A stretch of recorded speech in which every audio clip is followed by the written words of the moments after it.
രാജ്യത്തെ ആദ്യ ഡിജിറ്റൽ കോടതി കേരളത്തിൽ. കൊല്ലത്ത് ആരംഭിക്കുന്ന ഡിജിറ്റൽ കോടതി കൊച്ചിയിൽ സുപ്രീം കോടതി ജഡ്ജി BR ഗവായി ഉദ്ഘാടനം ചെയ്തു. നെഗോഷ്യബിൾ ഇൻസ്ട്രുമെന്റ്സ് ആക്ട് പ്രകാരമുള്ള കേസുകൾ പരിഗണിക്കുന്നതാണ് കൊല്ലത്തെ ഡിജിറ്റൽ കോടതി.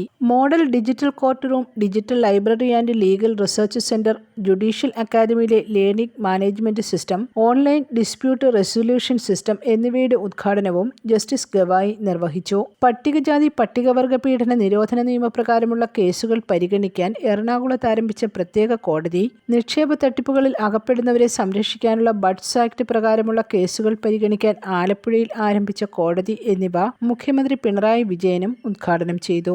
നെഗോഷ്യബിൾ ഇൻസ്ട്രുമെന്റ്സ് ആക്ട് പ്രകാരമുള്ള കേസുകൾ രാജ്യത്ത് ധാരാളം കെട്ടിക്കിടക്കുന്നുണ്ടെന്നും സാങ്കേതിക വിദ്യയുടെ ഉപയോഗം ഇത്തരം കേസുകൾ വേഗത്തിൽ തീർപ്പാക്കുന്നതിന് സഹായിക്കുമെന്നും ജസ്റ്റിസ് ഗവായി പറഞ്ഞു. കോവിഡ് സമയത്താണ് സാങ്കേതിക വിദ്യയുടെ ഉപയോഗം ഫലപ്രദമായി അനുഭവപ്പെട്ടത്. മൗലികാവകാശങ്ങൾ കാത്തുസൂക്ഷിക്കാനും ഓക്സിജൻ അടക്കമുള്ള വൈദ്യസഹായങ്ങൾ എത്തിക്കാനും ജുഡീഷ്യറിക്ക് ഇടപെടലുകൾ നടത്താൻ കഴിഞ്ഞത് സാങ്കേതിക വിദ്യയുടെ സഹായത്തോടെയാണ്. നിയമ സംവിധാനം പരാതിക്കാർക്ക് വേണ്ടിയുള്ളതാണ്. എന്നാൽ ആർട്ടിഫിഷ്യൽ ഇന്റലിജൻസ് പോലുള്ളവ മനുഷ്യന്റെ ബുദ്ധിക്ക് പകരമാകില്ല.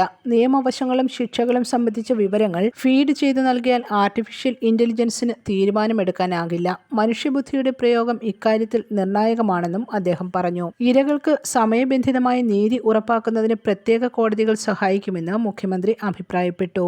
വേഗത്തിലുള്ള വിചാരണകൾ സുഗമമാക്കുന്നതിന് പ്രത്യേക കോടതികൾ സ്ഥാപിക്കാൻ നിയമത്തിലെ സെഷൻ 14 വ്യവസ്ഥ ചെയ്യുന്നുണ്ടെന്ന് അദ്ദേഹം ചൂണ്ടിക്കാട്ടി. നെടുമങ്ങാട്, കൊട്ടാരക്കര, മണ്ണാർക്കാട്, മഞ്ചേരി, മാനന്തവാടി എന്നിവിടങ്ങളിൽ കേരളം ഇതിനകം അത്തരം 5 പ്രത്യേക കോടതികൾ സ്ഥാപിച്ചു. എറണാകുളത്തെ പുതിയ കോടതി അത്തരത്തിലുള്ള 6ാമത്തെ പ്രത്യേക കോടതിയാണ്. പാർശ്വവൽക്കരിക്കപ്പെട്ട സമുദായങ്ങളുടെ അവകാശങ്ങൾ സംരക്ഷിക്കുന്നതിനുള്ള കേരളത്തിന്റെ പ്രതിബദ്ധതയുടെ തെളിവാണിത്. സംസ്ഥാനത്തെ ജനസംഖ്യയിൽ പട്ടികജാതി പട്ടികവർഗ വിഭാഗങ്ങളുടെ മാനദണ്ഡ വിഹിതത്തേക്കാൾ കൂടുതൽ ബജറ്റ് വിഹിതം നൽകുന്ന സംസ്ഥാനം എന്ന നിലയിൽ അവർക്ക് നീതി ഉറപ്പാക്കാൻ അധിക കോടതികൾ സ്ഥാപിക്കുകയാണെന്നും മുഖ്യമന്ത്രി പറഞ്ഞു. CCTV സർവൈലൻസ് യൂണിറ്റ് ഉദ്ഘാടനം മന്ത്രി KN ബാലഗോപാലും സെക്യൂരിറ്റി കം ഫെസിലിറ്റേഷൻ ബ്ലോക്കിന്റെ ഉദ്ഘാടനം മന്ത്രി P രാജീവും നിർവഹിച്ചു. റാം മോഹൻ പാലസ് നവീകരിച്ച് ഡിജിറ്റൽ ലൈബ്രറിയും ഗവേഷണ കേന്ദ്രവുമാക്കാനുള്ള പദ്ധതിയും ചടങ്ങിൽ ഉദ്ഘാടനം ചെയ്തു. News desk press Malayalam.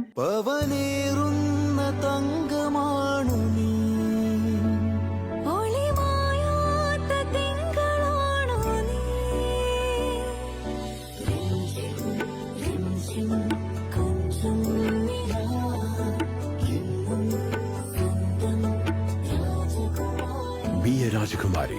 Rajakumari Gold and Diamonds. The trust of Travancore. Rajakumari.